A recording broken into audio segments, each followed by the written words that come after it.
Happy to be joined by Bert Jacobs today. He's the co-founder and CEO, that's Chief Executive Optimist of Life is Good. Bert, thank you so much for joining us on the program. Thanks for having me, Dolja. Good to be here. So how did you and your brother come up with the Life is Good idea, and where does the artwork come from? Well, I probably wouldn't recommend this beginning to anybody else, but it worked for us. We spent about 5.5 years hawking T-shirts in the street, and selling in the street led eventually to selling door-to-door in college dormitories.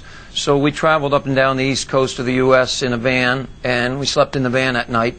And when we came home, generally we'd be on the road for about 6 weeks at a time. And when we came home, we'd throw a good old-fashioned keg party at our apartment, and we'd invite all of our friends over, and we'd put our artwork up on the walls and ask them what they liked and didn't.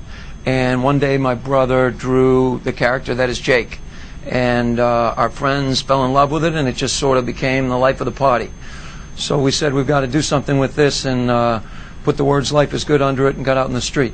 What does Jake represent for you and your brother, and what do you think that it represents for people who buy your products? I mean, is there a particular kind of person, do you think, that it sort of innately appeals to? No, I don't think there's a particular kind of person that it appeals to, but I think part of its strength is that, part of Jake's strength is that he appeals to such a broad range of demographics. To us, he's a symbol or an icon of optimism. So he's a symbol of hope, and I think he's just infectious. People love to smile, and people love to laugh, and that's what happened at that first party, and that's what's been happening ever since, is when they look at Jake, they just can't help but have a laugh.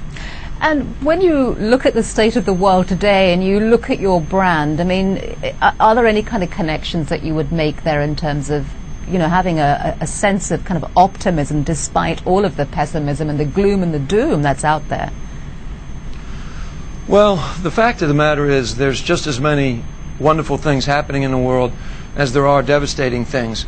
Unfortunately, our culture gets inundated with the negative information, which perhaps fortunately is why our brand has worked so well, because it's refreshingly different. But the fact of the matter is people don't celebrate what's right with the world enough.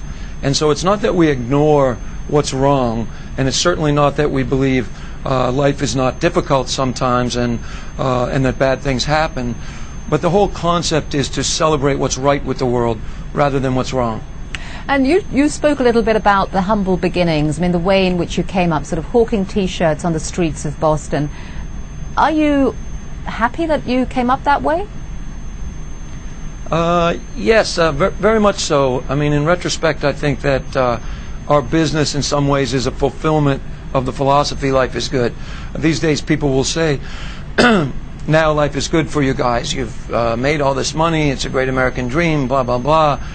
But they miss the point, because the point is life was good when we were hawking in the street and when we were sleeping in our van.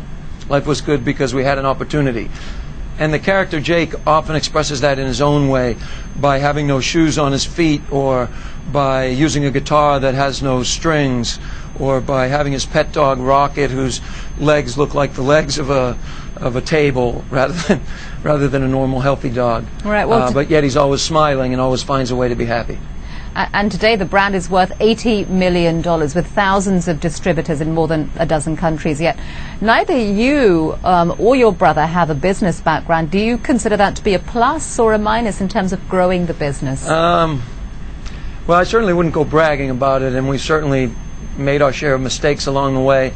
I think in some ways, I guess you might be right. There might be a benefit, because when you know no other way, you'll try every way, and I think to us we've been able to follow our gut more than maybe somebody with an MBA who's been taught some kind of roadmap. So who knows? We'll never know, but it's worked for us.